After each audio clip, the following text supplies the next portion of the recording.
So the sound that you're hearing for our heartbeat, when these atria squeeze or contract, the atrioventricular valves open, blood flows from the atria down into the ventricles. Then the ventricles will contract and squeeze. These atrioventricular valves close and the semilunar valves open. So this is keeping blood flowing in only one direction through the heart. We don't want the blood to back up and flow from the ventricles into the atria. So that's why we have these valves, to keep blood flowing in one direction. But back to the sound that you hear, a heartbeat.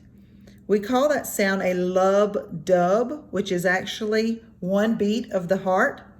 The lub sound, the first beat that you hear, is actually these atrioventricular valves closing. So when the ventricles contract or squeeze and the atrioventricular valves close, that sound, that lub sound, is the sound of the ventricles closing, the atrioventricular valves closing. So that's the tricuspid valve and the bicuspid valve. Now the dub sound is made during the diastolic phase of the heart. That's going to be your relaxation phase of the heart, when these ventricles start to relax, okay, and they fill back up. When they're starting to relax, then we have the closure of the pulmonary and aortic semilunar valves.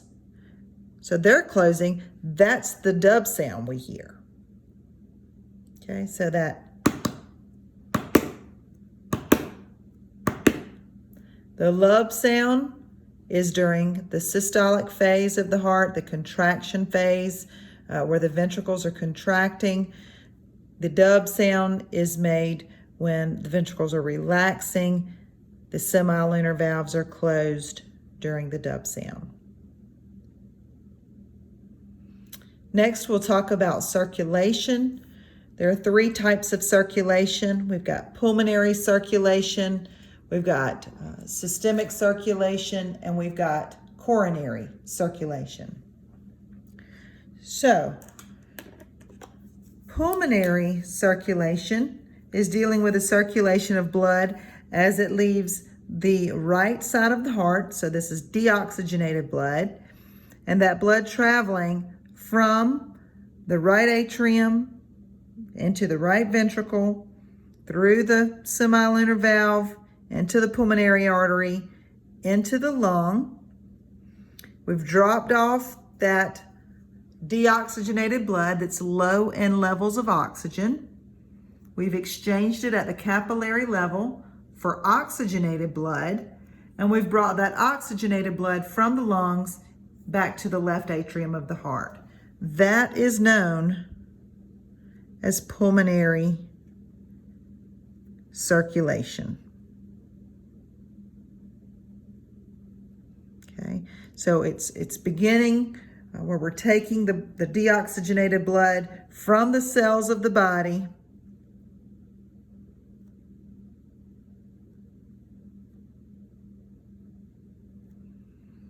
to the lungs. The deoxygenated blood is exchanged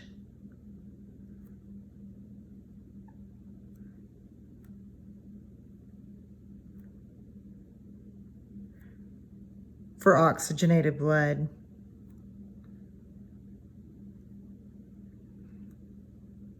And sent back to the heart into the left atrium.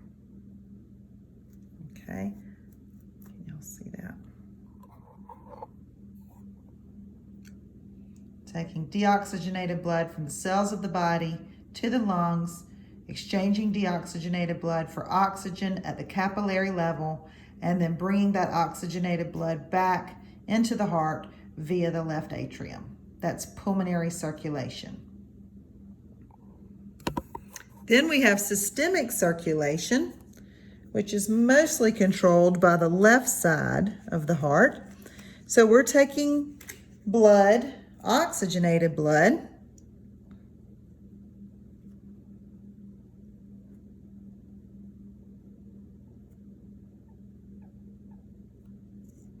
taking oxygenated blood, I'm going to put O2 blood, from the lungs to the tissues and cells in the body.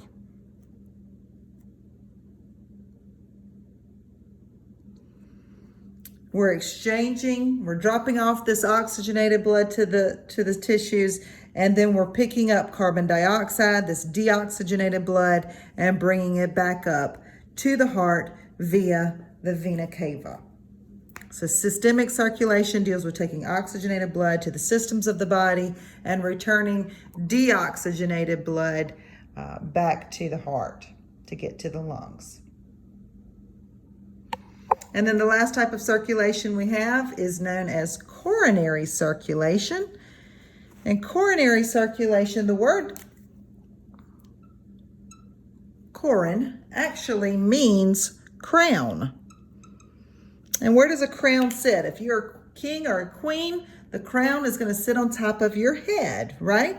Well, the coronary arteries sit on top of the heart.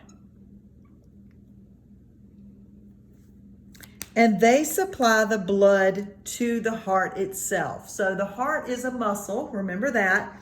It does not get its blood supply from pulmonary circulation or systemic circulation. It gets its blood supply from coronary circulation, the coronary arteries. So the coronary arteries are the first branches off of the aorta, okay? And they branch off of the aorta and they go into the epicardial layer, the visceral epicardium, or the visceral layer of the heart, and they feed oxygenated blood to the myocardium, that muscle layer.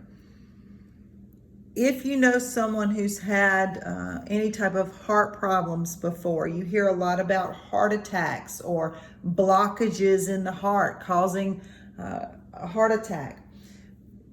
What's happening there is these coronary arteries that are sitting on top of the heart can get plaque or build up along the walls. I'm just going to change that to red because we know these are red.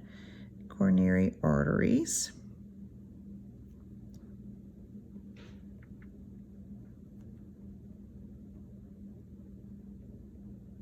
Coronary circulation, sorry, that's not the best handwriting.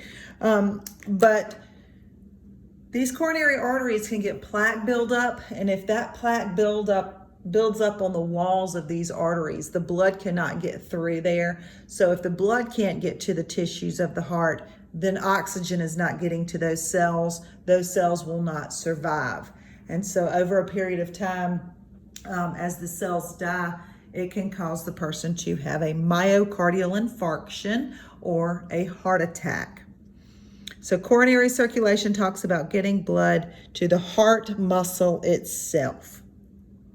I hope this helps you understand a little bit more about the anatomy of the heart and how blood flows through the heart.